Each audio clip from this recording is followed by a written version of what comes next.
War चल रही थी सिकंदर और पोरस के बीच में, क्योंकि सिकंदर ने ये ठाना हुआ था कि मैं गंगा तट जीत के रहूँगा भारत में, क्योंकि सिकंदर हमेशा से एडिक्टेड था जीतने का, उसे हारने का शौक़ था ही नहीं। तो पोरस से इंडिया आने के बाद पोरस से उसका सामना हुआ, सिकंदर की सेना इधर पोरस की सेना। पोरस खुद ही बहुत बड़ा प्रभावशाली राजा था। तो जब सिकंदर ने देखा कि उसकी सेना उसके आगे हार रही है, तो उन्होंने ऐसी प्लानिंग की, उन्होंने क्या किया कि पोरस के जो हाथी थे सेना में, उनके हाथियों के आँख में इन्होंने तीर छोड़ना शुरू कर दिया। आँख में जब हाथियों की, सोचिए कितनी प्लान्ड स्ट्रैटेजी थी। स्ट्रैटेजीज, थिंक अबाउट स्ट्रैटेजीज, कितने प्लान्ड, कितने ट्रेंड उनके सैनिक थे कि उन्होंने ये प्लान बनाया कि हाथियों के आँख में अगर तीर मारी जाए तो उसे दिखेगा नहीं और वो छटपटाएंगे। और यही होता था, जब हाथी छटपटाते थे तो अपने ही सैनिकों को कुचल डालते थे वो।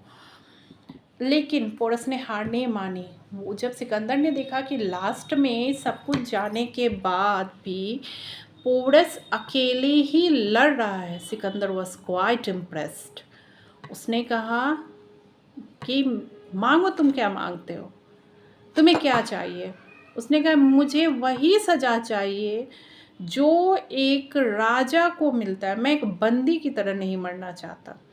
सिकंदर ने उसे छोड़ दिया। पोरस फिर आया, सिकंदर ने उसे बहुत सारी ज़मीनें दी।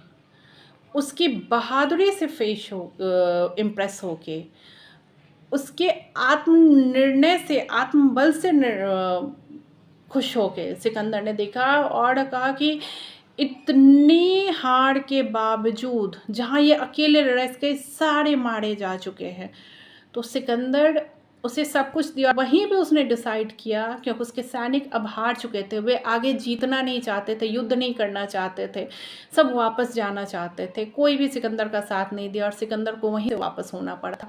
गंगा जीतने की उसकी इच्छा रह गई थी और वो जब जा रहा था सिकंदर वापस, तो बार बार वापस पलट के देख रहा था कि शायद अब मैं यहाँ पे नहीं आ पाऊँगा, क्योंकि उसके सैनिकों ने उसका साथ नहीं दिया। कुछ घायल हो चुके थे, कुछ थक चुके थे, बीमार हो चुके थे, बहुत सारे मर चुके थे, सबको अपने घर की याद आ रही थी।